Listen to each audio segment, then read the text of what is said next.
Hey, good morning. It is early morning here in North Carolina. It is, I haven't even had my coffee yet.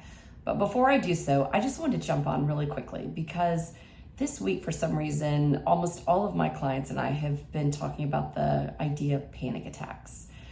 And I just wanted to point one little thing out to see if maybe it could sort of help turn this idea of panic attacks on its head.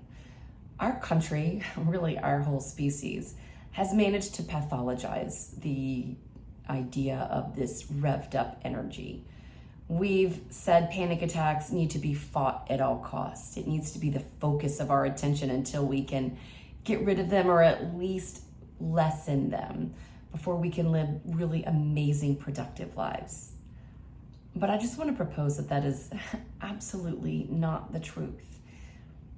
Our modern human brain, is about 300,000 years old, which means that really on a scientific level, the way that our brain works, the way that it's shaped, the way that it runs moment to moment is pretty similar to the way it operated back in what we call caveman days. Not a very scientific term, but let's just use that one. So our caveman ancestors, they needed brains that were vigilant. They needed brains for their very survival that were constantly on alert for danger, for actual physical threats to their lives. It was an evolutionary advantage to be what we consider anxious, to be vigilant, to be on guard constantly for the next thing that could hurt them. So those of us who have natural tendencies to be anxious, to be vigilant, to be on guard, well, you can thank your ancestors because without their vigilance, without their so-called anxiety, you wouldn't be here today. Those are the ancestors that survived. Those are the ancestors that didn't get eaten by the saber-toothed tigers or beaten to death by the next caveman with a club. Again, not super scientific, but I want to keep it really basic. We can thank our ancestors for their vigilance, for having minds that are constantly on alert, for keeping the species going. So thank God for them. And the only thing that has gone wrong, if you want to even call it going wrong, is that we don't have saber-toothed tigers today, and most of us don't have day-to-day threats to our physical existence. We don't actually have to worry about being clobbered when we leave our house by someone with a club. We don't typically worry about where our next meal is going to come from, or if the water's going to run dry and we're not going to have anything to hydrate and keep ourselves alive. But our brains, like I said, those brains in our heads, they're still basically the same as they were 300,000 years ago. So their job is to be on guard. Their job is to look for things that could hurt you. And so instead of saber-toothed tigers, instead of cavemen with clubs or angry tribes, our brains have substituted those things with things like embarrassment, humiliation, failure. Our perfectly evolved, amazing, efficient brains are doing their jobs beautifully. It's just that there's been a little confusion about what could hurt us. And our brains like to say things like, that embarrassment is going to kill you. If you fail, that's going to feel like death.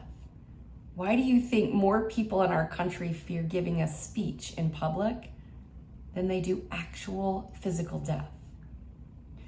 Our brains are wired to tell us really dramatic, scary stories.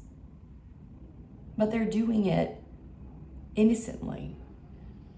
So the next time you feel anxious, you feel like a panic attack is coming on, instead of fighting it, instead of running from it, instead of doing everything in your power to settle it down, to calm it,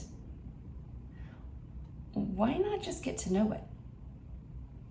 Panic attacks, anxiety, they're nothing but revved up energy and a big old story that you've learned from our amazing species that just loves to pathologize things and loves to call things terrible and horrible.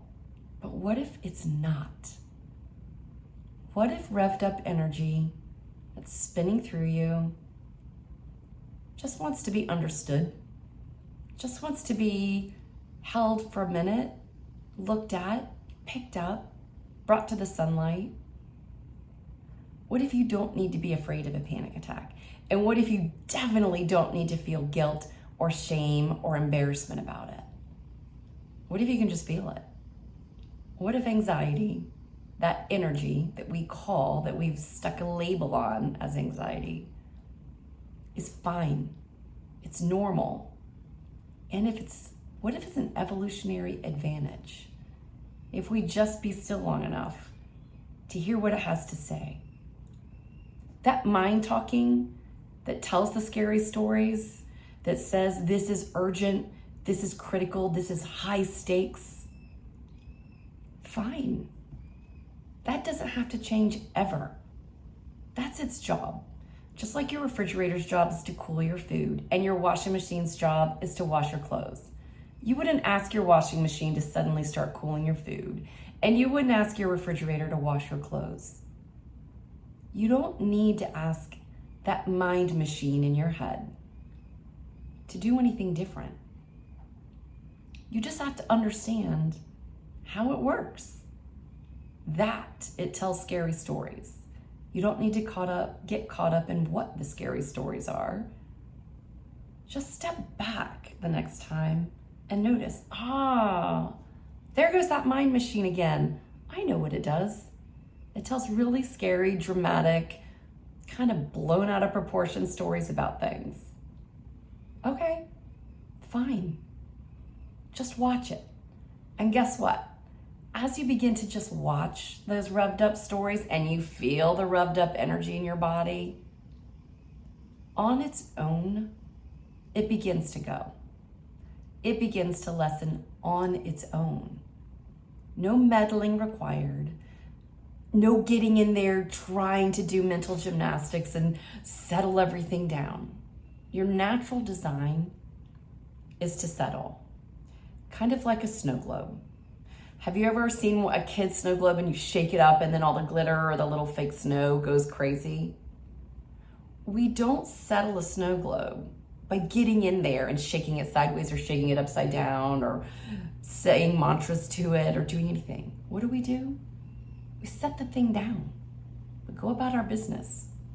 And later we notice, the snow settled on its own. That's what you're designed to do too. When you stop running from the panic, running from the anxiety, working so hard to make it do something different or better, it settles on its own. Maybe panic attacks aren't the scary monsters we've been told. What if they're just fine?